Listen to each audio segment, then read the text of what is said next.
welcome everybody. This is the Beer Guys Radio Show. Thank you for coming and hanging out with us. We love meeting up with you each week to have a beer and some conversation and have a good time. I'm Tim Dennis. Brian Hewitt, what is up? Not too much. The sky, the roof, that sort of things. What is up with you?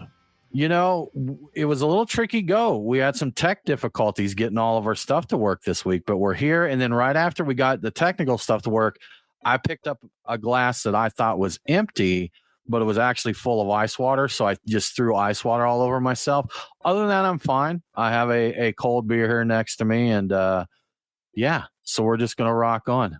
A cold beer and a cold lap to match. Yeah, it's been super hot here lately. So, I mean, I'm just trying to cool down every way I can. Yes. Yeah. Mike, Nate, how you doing? I'm doing well, Tim. Thanks for being here. Thanks to be here. Yes. Thanks to be here. Are you, have you spilled anything or how's your day going so far? I have not spilled anything. I had a pretty decent day, not too terribly hot here. So, yeah. We were talking earlier, just before we came on the air, about I have the habit, and I've had it since we had the studio, and everywhere we go, my headphone cables twist up into knots. And when we were at the studio, we all had the same setup, the same connections and everything, but mine always twisted up. And so Brian said something fun. We're going to call it fun, that it's a curse by a really weak witch. So what is something else you think, if you got weak witch cursed, what would be a weak witch curse? Weak witch curse. I think that a weak witch curse would be every time I go to interact with my wireless mouse, the battery's always dead. Okay, I don't know. That's evil. That's hardcore evil witch, I think, maybe. Possibly. I cut her off in traffic and that's it. Your mouse is always dead. Yep. Your mouse is always dead. Brian, any weak witch curses you can think of? I think I have that curse because I have a USB hub that just like intermittently, not very often, but just every now and then cuts out completely and backs up. And so I'll be typing on a keyboard and nothing will happen. And then suddenly all of the characters I've been typing will just go all at once into whatever I'm doing. And I'm like, it happens just often enough to be annoying, but not often enough that I actually have replaced anything. That is a weak witch curse right there. I might be able to exorcise that demon for you because I had the same problem, and it's actually a Windows thing. So we can talk about that later. So it has to do with the way it handles turning USB ports on and off. So, and it ends up having conflicts. Yeah. Okay. I've never looked into it. It's just on the threshold of being annoying enough for me to look into. Weak witch. You've been weak witch. Yeah, man. Exactly. Just enough to be really annoying on an ongoing basis. But over on the Instagram live stream, we've got Seth saying that his weak witch curse would be making someone's beer always lukewarm. That's pure evil there. Not even lukewarm. I'm going to expand on Seth and say just slightly off whatever temperature it should be. Like if it's supposed to be ice cold, it's just a little too warm. It's supposed to be cellar temp, maybe a little too cold, where it mutes the flavors on you there. So just wrong beer temperature. Do you know the aroma of? Have you ever run into a beer where you open it up and you drink it, and the aroma smells like a sour beer, like it's gone off? It doesn't taste like it yet, but you smell it. That's some weak witchery right there. Witch, like you smell the smell is all like this is a sour beer, and when you drink it, you don't get that, but it kind of messes with you a little bit. You're like, this is really going to go bad soon, but it's not there yet. Yeah, I've run into that a lot. Things like this tongue on your shoe always slides to the side. Like that's like you can never quite keep your laces and tongue straight. It flops over a little bit there on you. Oh, Poor, evil, weak witches. Terrible. You can't get the wax off of a wax bottle. I think Terrapin did that to us one time. Terrapin witched us with that sometime. That's just kind of being cheap with your wax, I think. Yeah. So, on the note of weak witching, this may be a weak witch thing. I don't know if this is purely weak witch or just pure evil, Brian. Evil Malort. Oh, do you think Malort in and of itself is a weak witch thing, maybe? Yes. Witch light. I think Yeah. there's evil intent there. Yeah, it's a Okay. yeah. So Evil Malort, this was a bartender in Massachusetts decided that he wanted to make Malort worse. And, he put a lot of thought into it. This wasn't something where he's just like, hey, I'm just trying to make this nasty. It's, he's a mixologist bartender, and he put something together and called it Evil Malort. The evil side of it comes from a way of fat washing with truffle and sesame oil, Carolina Reaper peppers, including the seeds, Newport cigarette tobacco, and cuttlefish ink to add some brine and to turn it black. And guys, I know you appreciate the addition of cuttlefish ink there because you've both been all about your salinity in your cocktails recently there. So Absolutely. That's one way of getting it. I've not tried that, but I approve of that. I did see some notes on this where they said people are, of course, just appalled at its existence. And they're like, why? But they try it. And for some odd reason, he said he's had a few come back and like, man, can I get another one? So what do you think? So we're all familiar with Malort. We've had Malort. We've had barrel-aged Malort. And now Evil Malort. So Malort with fat wash with truffle and sesame oil, Carolina Reaper peppers, Newport cigarettes, and cuttlefish ink. Would you try it? The one reason I wouldn't try it, and probably the only reason I wouldn't try it, is I've been absolutely wrecked with was it Stone that did the Crime and Punishment beers with the super heat? The Carolina Reaper would be the thing that stops me. Everything else, like the Newport cigarettes, you know what? I'll go with it. I'll give it a shot. The Carolina Reaper, I don't want to hurt up top and then later down bottom after consuming it. I would consider not. I would probably taste a little bit of it.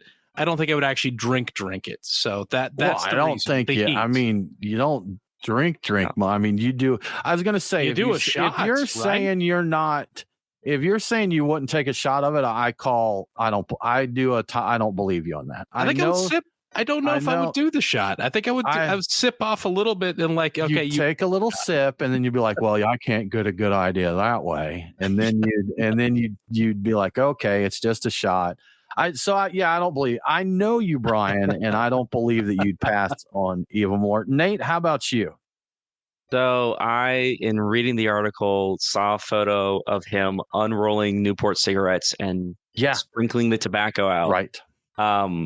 I'm with Brian in the sense that the only ingredient that has me concerned is the Carolina Reaper and seeds. And so I think I would try a sip of it.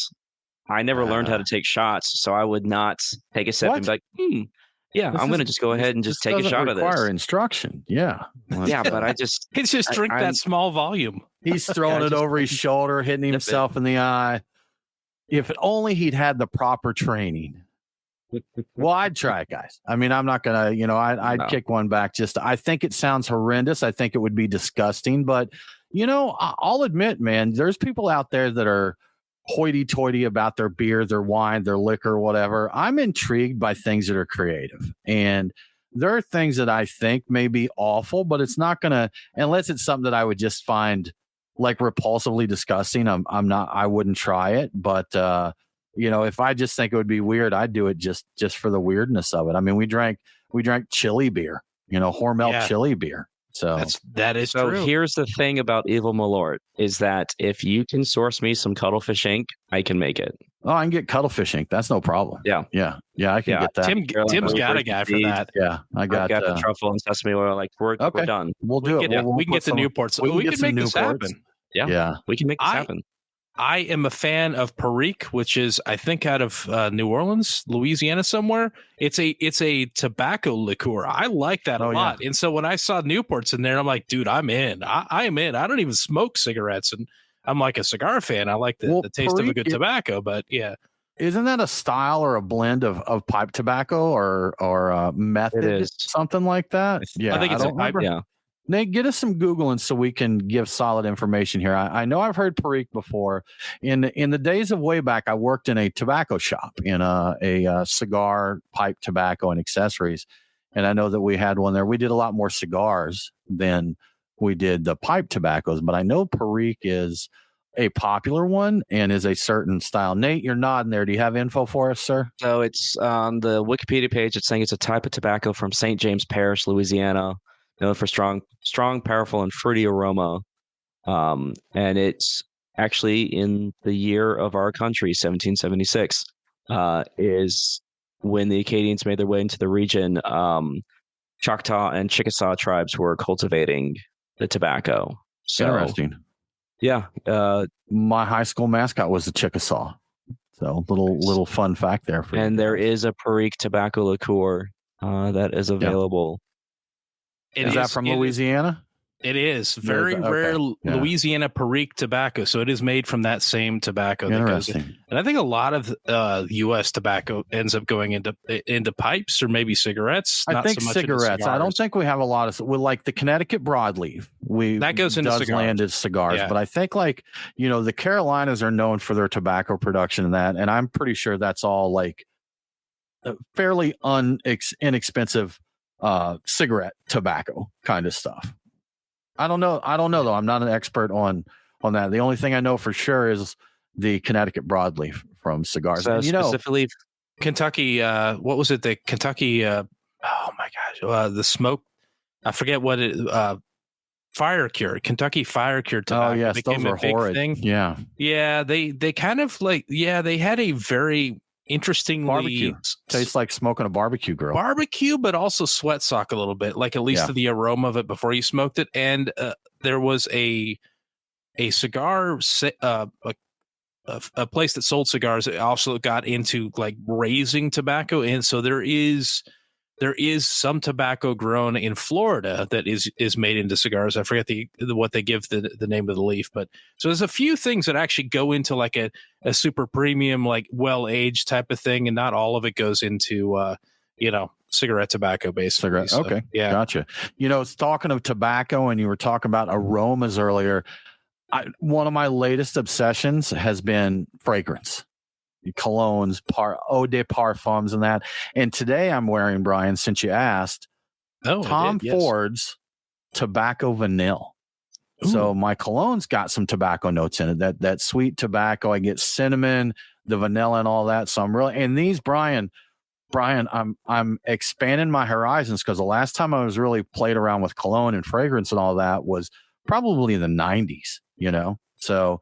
That was the days of, I think that was the days of Cool Water and, Dracar Noir, I think was still cool at the time and stuff like that. So those fragrances, so some of the trendier ones are a little spicier, a little more bold. These tobaccos and vanillas are in now. So I'm trying some new stuff. It's fun and it's ridiculous, Brian. It's ridiculous going out there and seeing anything that can be a hobby or collected. There is always going to be a group that is just way overboard with that. I've seen pictures of people that have entire rooms that are dedicated to various bottles of very expensive and exotic colognes. And I'm like, man, that is a lot of money, but I can't judge because I've gone through that with bourbon and I've gone through it with beer and some various other things. And I've been into cologne like very passively for a number of years. And I have been a fan of Tom Ford for a while. I go into a place. The wife and I have a kind of a tradition. We'll go in at the end of the year. We'll buy each other presents. We'd go into the outlet malls, perfume shop, the cologne shop, fragrance shop. There we go. That's the right word for it, I think. And I would just sniff around like, what do I like? What do I like? And I just kept hitting on the Tom Ford stuff. So I've picked up a few of them. As it happens, I happen to be wearing Tom Ford's ombre leather.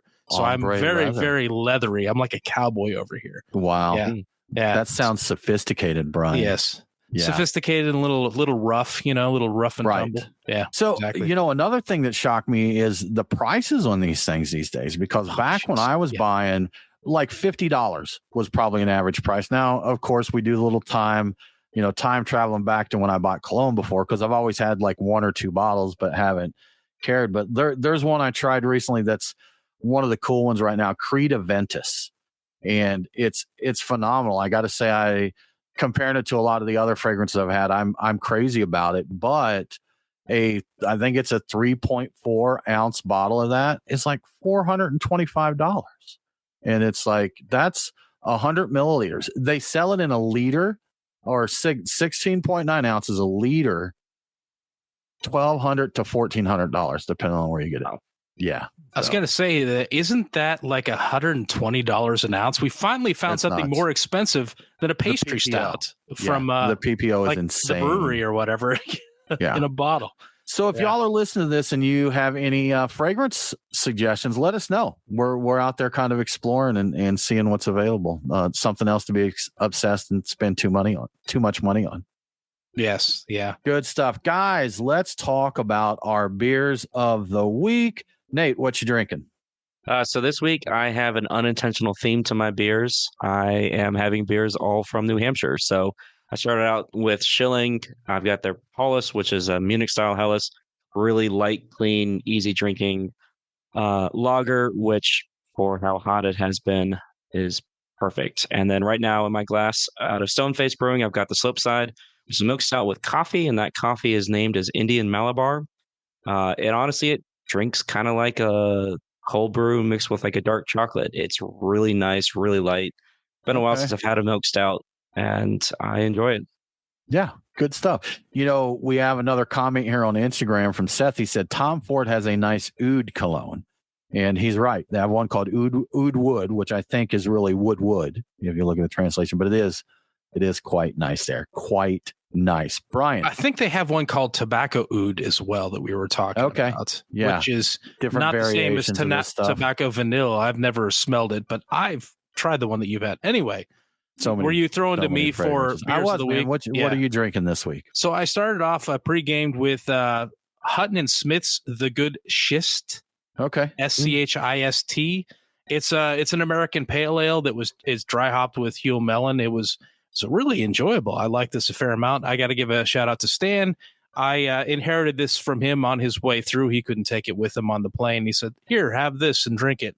So I'm glad he picked it up. I've had Hutton Smith before, and I've generally liked what I've had. So happy to have that again.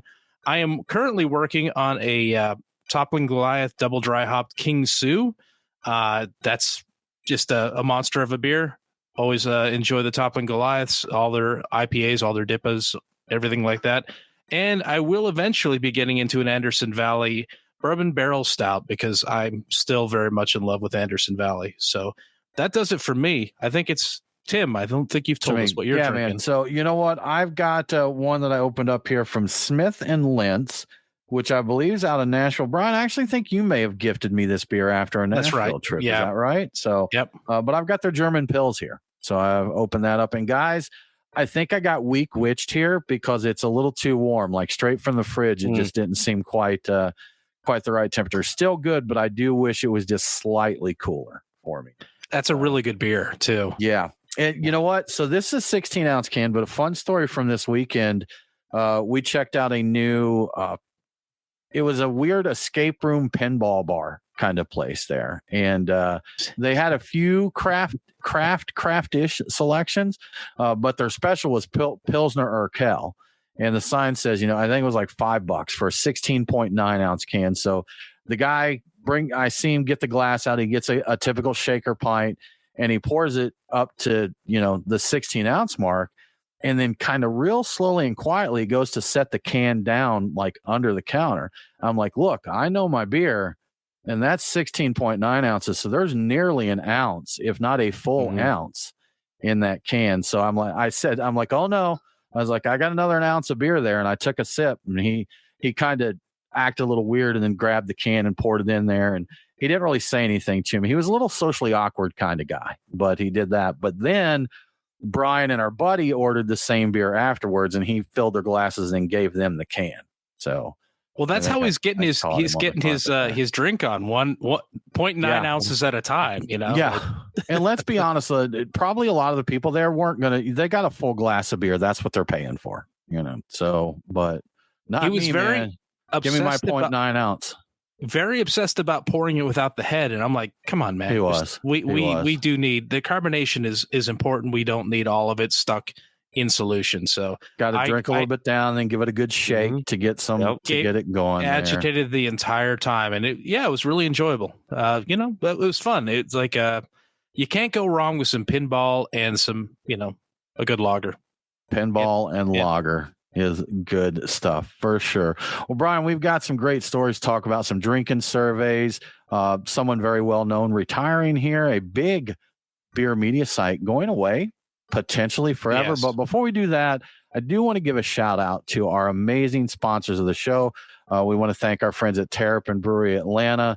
We've been dealing with this heat wave here. It's just been crazy hot. I think the last 2 days have been the first days in a long time that we've been below 90 degrees, like up in the mid 90s or even hitting 100 there. But Terrapin Brewery Atlanta's got cold beers. They haven't been weak witch there. They're going to have cold beers on tap for you to go in there, get refreshed. They're always doing something new there. They're great on Braves game days. They're great on the days the Braves aren't playing. And they're always going to have something, friendly service, good cold beers. And it's kind of the lab or testing grounds for the Terrapin Brewery out of Athens, Georgia. So a lot of the beers, before they make it into full production, they're going to try them out there. So if you want to try some of the stuff before anybody else does, and you get it, you get it out there at the Terrapin Brewery Atlanta. So go check them out, grab a cold beer, tell them the beer guy sent you.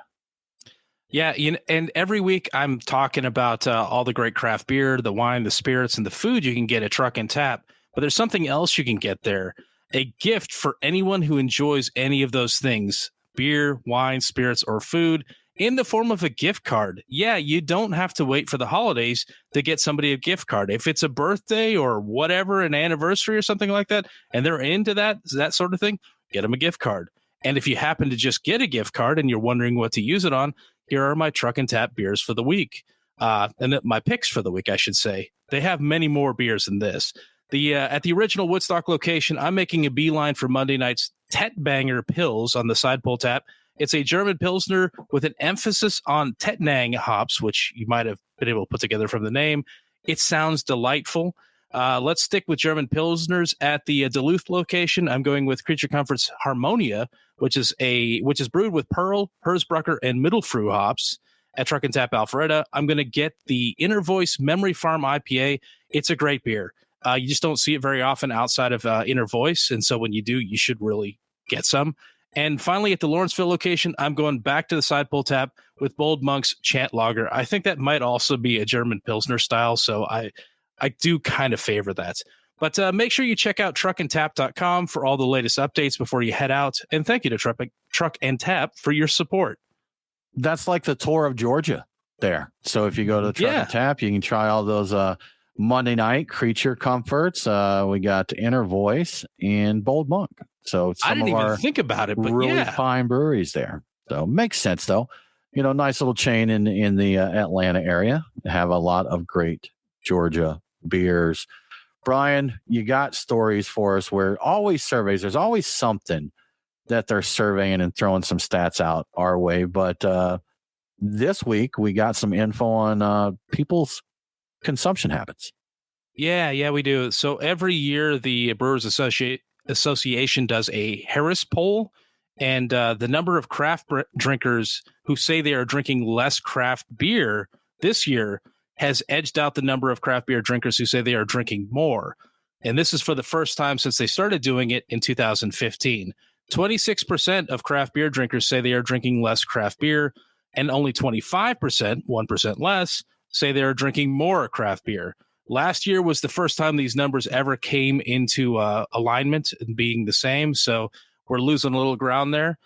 Additionally, the number of craft beer drinkers who drink craft beer monthly, and this is of the people who say they drink it regularly throughout the year, it declined monthly to 77% from a peak of 85% in 2020. Weekly, it's down to 44% from 50% in 2021. Additionally, we got some demographic information. Craft beer drinkers, this is going to probably surprise not many people, but craft beer drinkers are 70% male typically and 30% female. Nearly 80% of craft beer drinkers are white. So we kind of knew this, but they're just kind of giving us numbers to confirm it. 29% of the population drinks alcohol, but they do not drink craft beer. And 50% of those people, so half of this 29% that don't drink craft beer but do drink other forms of alcohol, don't drink craft beer just because they don't like the flavor, which I mean, that kind of rings true from anytime I've talked to people who are drinking, whatever their mixed drink is, their vodka stuff or whatever. I'm like, yeah, I just don't like IPAs or I don't like beer, that I don't like that kind beer. of thing. So That's that makes fine. sense. That's Yeah. fine. Yeah. It checks out. So that would mean that we've got about 14% of the population that drinks craft beer. If we do 14 and a half ish there, right? Is that right? Well, if 29% drinks alcohol, but not craft beer, then that would mean that 50% of those that avoid craft. I'm sorry. No, it says 29% drinks alcohol, but not craft beer. I'm sorry. I'm confusing these statistics. Numbers are confusing. They're rough. They're only confusing. half of that 29% expressed as a reason not liking the flavor. Gotcha. The other, now it's making sense too. The other ones might have just been about calories or something like that. That's entirely possible because let's face it, there's a fair number of calories in a lot of craft beer. It's part of what makes them taste so good. But that 29% of the population drinks alcohol. Brian, did they have any like historical stats on that? Like, because I know that they're saying that drinking alcohol overall is going down. Yeah, I didn't see. Not that you saw. Okay. I didn't see anything specifically about that population on an ongoing basis. I may have missed it though. So just what the current situation is. Yeah. Brian, what do you think your consumption is year over year? Are you drinking more or less than you were a year ago? I think I'd like to say less. I don't know if I've changed. Would that be honest though? Or are you just maintaining the status quo there? Probably I could be slightly down. I think I'm not too different from one year to the next, at least in the past couple of years. Yeah. I think it may have gone up a bit with the initial part of the pandemic. It may come back down a little bit. I don't know. I mean, I didn't have a lot of downtime, so I did not have the huge surge of consumption as a result of the pandemic. I actually was actively employed throughout it.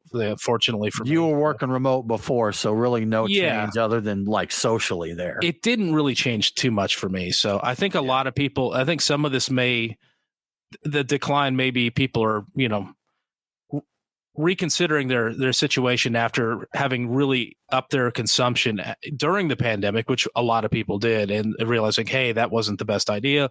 Let's scale it down. So people may be trying to make up for it after the fact. I don't know how well it's working out for them, but it does seem to be a popular trend right now. Part of that with the drinking going up during COVID, especially at the early days of the quarantines and all of that, was there was a cry for help from all our bars and restaurants and breweries. And they were saying, we need you to buy stuff. And so that got us like curbside delivery at breweries here in Georgia. It got us the delivery to the house that is still around. So one good thing that came out of it, but breweries where they didn't have, where you could go to the brewery and drink, you could go seriously pull up to the front of the brewery and be like, give me a case of so-and-so. And they load it in your car and move on, everybody masked up and, going cashless to make sure they aren't transferring anything. And then, we had, even bars were like delivering mixed drinks. You can get you a marg delivered and stuff. So at least in the beginning, it was your civic duty to drink more alcohol, eat more, take out, and drink more alcohol. I bought gift cards for a few places because they weren't open and you couldn't do anything. And before it closed, I think it was the Porter, I bought a gift set that involved a variety of Chimay bottles from different dates and a Chimay glass. I didn't have one, so I still use the Chimay glass occasionally that I bought as a result of the pandemic. Would I bought it without it? Probably not. I mean, it's a fine glass, but it seemed fun, so it was a way of supporting a business that was trying to just survive. So trying to survive. That's what got Rick here's watching us on joining us here on Facebook, and he commented that legalized marijuana has taken a little bit out of craft beer drinking numbers. I think it was maybe a couple of weeks ago we saw a study on that did say, there's certain people that are deciding a different angle to relax there, now that the many places of legalizing it. So. What's the phrase California sober or something like that? That I heard somebody say recently. Okay. Yeah, where you California sober, I'm like, hold on, that just means you're high, right? That's it. California sober. Yeah, man, it was, back in our day, like we talked about with these younger generation, just not like they don't set out with the goal of getting torn up, and when we were teens and 20 somethings, that was the goal. That was the goal of Friday night, especially if you live somewhere like I was in a very rural area where there really wasn't anything else going on. There really wasn't anything to do. So we went down to, we were near the banks of the Mississippi River. So we'd go down there, we'd start a pallet bonfire, and we just, everybody knew where the party was. So people would just go in and out. And the mission was to forget that you lived in the middle of nowhere and consume as much alcohol as possible. I remember going to places as a precursor, or like to get the night started before you went to clubs or wherever you went.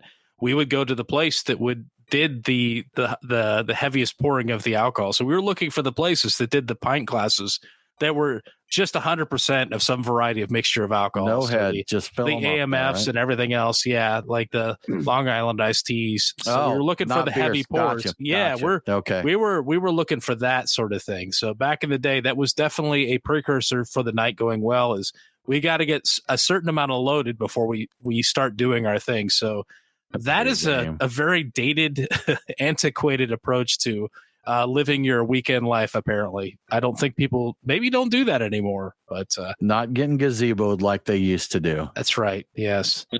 Yeah. Absolutely. I even heard shopping carted. You know, I heard people talking about when our beer laws changed here, when our laws changed to allow direct sales, and we no longer had to do the tours and tastings thing. There were a lot of people who were upset, especially the younger drinkers, because by the law, a brewery had to provide you a drinking vessel and give you free samples of the beer. I think it was up to 5 6-ounce samples or 6-ounce samples, something like that. Yeah. So I'm assuming the statute of limitations is going on that. So I'll just say that breweries generally were pretty generous with the measurements on those samples. But they as part of the laws, if they want people to come to the brewery and drink their beer, they had to give you a cup. Now you would get a cheap clear plastic Solo cup or something like that. You're not getting a nice glass. But basically you could go out, and even if you dropped a few bucks for a tip, you've basically got you 3 or 4 beers in you for $2 or $3, you know? And if you wanted a little nicer experience, a lot of them, the way they made some money with that is they would sell you a glass. And typically the glass was like $10, $12, maybe $15. So it was a lot more than a glass would normally cost, but it was a way of them subsidizing. They couldn't sell you the beer, so they do that. But as a young broke college kid that recently legal to drinking, that was the way to pregame. As you said, Brian, you could get you a few beers in you before going out and having to spend money. And you may be out, if you're feeling generous, you're out $5. Yeah. So I definitely went to a few of those where you got the tokens or the tickets or whatever it was, however that worked out. And the pours were basically maybe not full pours, but like they were way beyond what they would have normally been. It's like, this is here to get people to come in to like the beer and to drink a good amount of it and go home. By the time they go home, they're feeling it. You know, this is not a tasting situation. And yeah, the statute of limitations has run its course. And one of the places I'm thinking of, I think is no longer in existence, that used to do that a fair amount and was legendary for people. That's where they went to pregame. You get loaded up at that place, and then you go out and you do your evening after that. So yeah. And especially for as much regulars as we were at a few breweries back then, you know, we knew everybody there. So yeah, they were generally generous anyhow, but if you knew them well and you were a regular face there, and we always tipped well, you know. Well, I didn't buy a glass every time because I had too many glasses, but you know, we always tipped well and took care of them, and they took care of us back in the olden days. Nate, you were in the tours and tasting days. Like we had a conversation before we came on the air that Nate looks like he's 14, but he's actually 83 years old. So correct. There's no people wouldn't guess that. With that. Yes. Yeah, I was around for the tours and tasting times, and it was always nice to know which breweries had taproom staff that just didn't care, and so you would get, some of them would give you full pints. I went to Georgia Southern University, which has a reputation for being a party school of sorts, and the brewery there did not care. And so you would go get your full pints and take home your classic Boston Shaker glass, and it was great. Yeah. I actually believe that place changed their brewery license so they could sell, like they did Okay. it before the laws changed. Because interesting stuff. We won't dive too deep. We've already into, but a brewery, an actual production brewery, could not sell, but a brew pub could sell their product to the public. And there's rules on both sides of that. But, Tyler here made a comment, which is exactly what it was going in there. And I think Texas may still be like a tours and tastings kind of place or something. There's weird rules there depending on the licensing. I think, I don't know exactly, but the goal was you'd go in there, you'd feel it, you'd have a good time, you'd take a good memory with you. And then when you're actually buying beer somewhere, you remember that brewery and you're like, oh man, that was good. I had a good time there. If it becomes your ritual, if say for example, every weekend you're going in and just drinking a bunch of Sweetwater 420, you're like, when you see that out there, I love that stuff. I drink that all the time. It's my Friday night thing. You're going to get that every time you see it. Even if initially you may not have picked it, just because you get used to it, that becomes your thing. And I'm not saying it's Sweetwater that did any of this stuff. Right. But it was definitely not them. I was thinking of somebody else, but anyway. And again, not to talk down to anybody. This brewery's closed as well, but in Athens where UGA was, there was a brew pub there. And I think it was Copper Coin or something along those lines. Copper Creek, I think, something like that. Creek, something. Yeah. But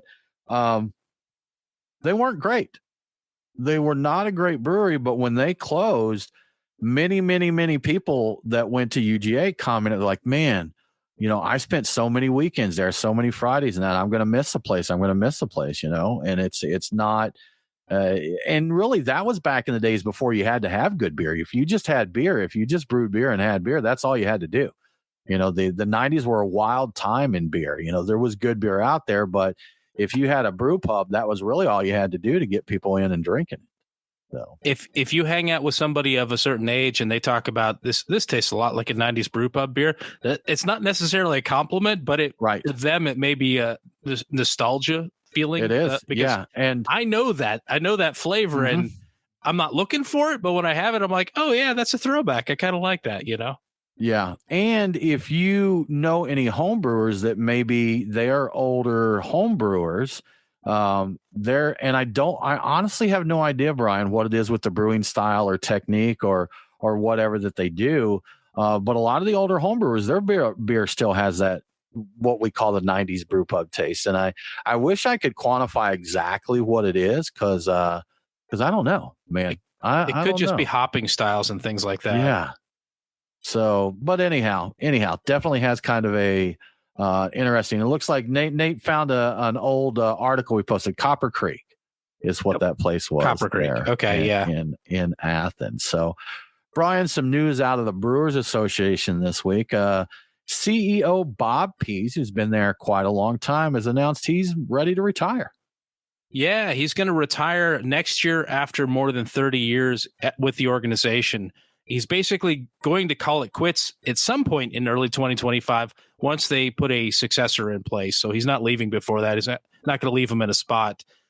He's done a lot of stuff over 30 years, and trying to go through the entire list of his accomplishments would just not even be possible. But some of the more noteworthy things are he created the Brewers Association's Export Development Program, which assists breweries with international expansion and media promotion. And this program has helped U.S. craft beer exports grow from 16,000 barrels annually to more than 230,000 barrels in the course of the program. That's starting out with like $3 million in exports and ending up with $71 million. So that's a pretty significant thing. He was also heavily involved in the Craft Beverage Modernization and Tax Reform Act, which I believe initially passed in 2017, and it became permanent in 2020. And no real words on what he might be doing after this, but it just kind of he thought he was looking at the market, and it seemed like the right time for him to move on. I guess the Brewers Association's had a rough go of it in recent years, so they've been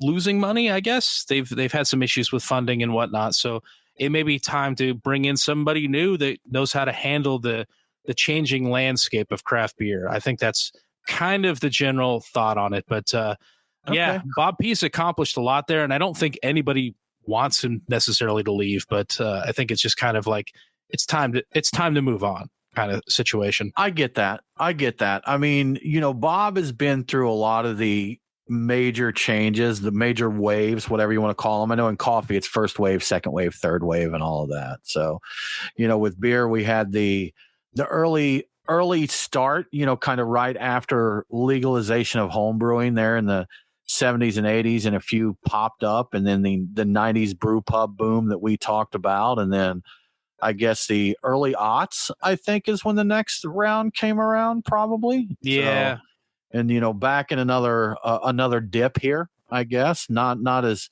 I don't think as catastrophic, at least not yet, as some of the other dips have been, but definitely a downtime. And you ride so many waves, man. It's like, you know what? I'll let someone else catch this next wave. They can take it from there. I think it's officially like 32 years. I'm like, that's enough. I'm like, you've ridden through that'll do enough good times. That'll do. Could he handle the current situation and make the most of it? Probably. It's just, I'm sure he's at got a certain the point, experience. it's time for somebody else to do the work. Absolutely. But Bob, thank you for all you did for craft beer. We definitely appreciate your service. Very good stuff.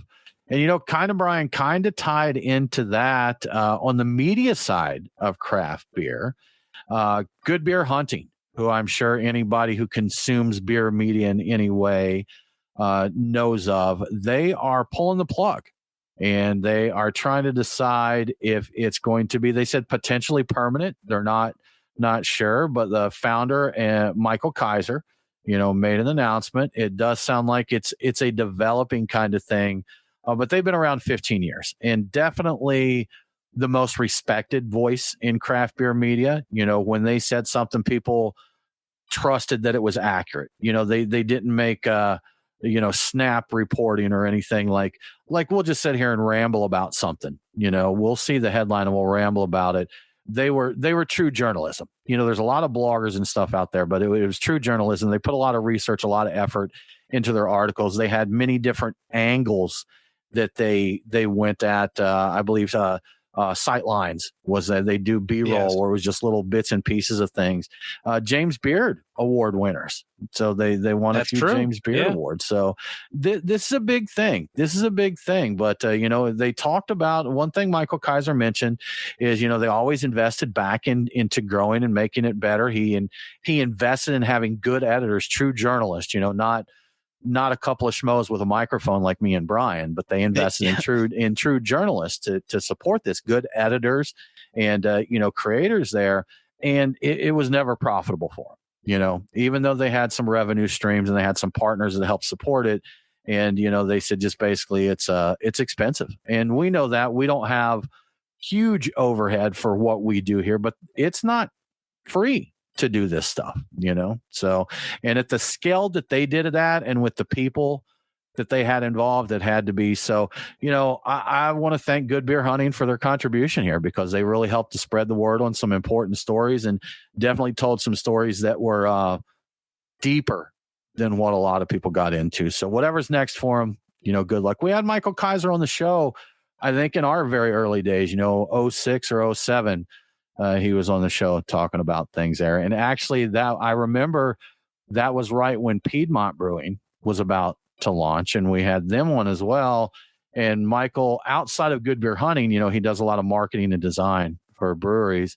And he gave Piedmont some complimentary marketing suggestions, which they used in their logo and move forward with. So that was apparently Michael Kaiser was funding most of this out of his pocket for a lot of years from his marketing company, and it was something that he never made any attempt to make it profitable. Like I think he could have, because he didn't want it to become like some of the other websites where it's just clickbait listicle type of stuff. And right, he was favoring people that spend their time write out a good journalistic story, and it was very story driven. Like it was information about the industry, but like very story driven, experience driven. So it was everything I ever saw in there was well written. And the problem is as it stands now, it became an issue with him funding it personally, because it was I think I saw in his write-up, actually, it was hitting like six figures it was costing him just to keep it going with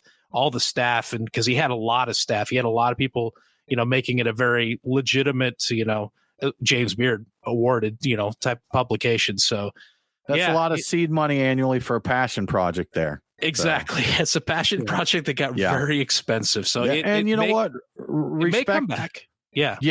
We'll see. And I don't remember the exact way it's working, but I know that I think it's Kate Bernot or Bernot. I'm not sure how she pronounces her last name. And then Brian Roth, which were a couple of the contributors. But I think I saw that they're going to keep the sight lines going in some form there. So it's still developing there. So I imagine the individuals will probably be sharing via social media, kind of what's going to happen there. If you go to the website now, it does show you the entire article that the note that was put up there by Michael Kaiser, and it's a significant read. But the website's still up. It'll still be up until they run through all the content they have in their pipeline. But aside from the sightlines, which it looks like it's going to live in its own thing, the website, the podcast, and all the social media stuff will be going away or down or frozen or something at some point in time in the next month or two. So it's not dead yet. It's going to be frozen for a while. There's no way of knowing what's going to happen after that. All right. Well, good luck to everybody there. Yep. And once again, thanks, Good Beer Hunting, for all you did for craft beer, spreading the word and telling great stories there. Brian. Indeed. What would you think if you could print your own beer? I would buy a lot of German Pilsner paper right now and start printing. Is it thermal? Away. Would it be a thermal printer, you think? Maybe. Probably, yeah. I guess temperature. Do they carbonate paper? I don't even know. Is that a thing? I guess they could. We could figure it out there. But Brian, tell us the story. I see here in your notes that it sounds like a Belgian startup is working on a beer printer. Yeah, the startup is called Bar.on. So Baron. They're attempting to do molecular gastronomy in a pint glass with their tabletop beer printer. They say they can or will be able to recreate any beer in a matter of seconds. And apparently they have a functional prototype, so it might not be vaporware, or in the case of beer, something that's promised but never delivered. Maybe that's called foamware. I don't actually know. Anyway, they call the prototype One Tap. It can produce 5 different beer styles currently, including lager, a blonde ale, browns, triple, and IPAs. And to make beer, it uses 6 cartridges of aroma and flavors, a malt mixture, some neutral grain spirit, and I believe a little bit of water. I think they use that to accomplish carbonation. To make things even more interesting, the beers are not completely, but customizable in certain ways, allowing the user to adjust the bitterness and the ABV levels using sliders on the screen built into the unit. So you can make your beer anything from non-alcoholic to 8.5% ABV. And according to people that have tried it, and some people have tried it, the beers are good. Technically good. They're not earth-shattering, but they're good. And even when they're made non-alcoholic. So that's noteworthy that they've actually created a printer that theoretically makes good non-alcoholic beer.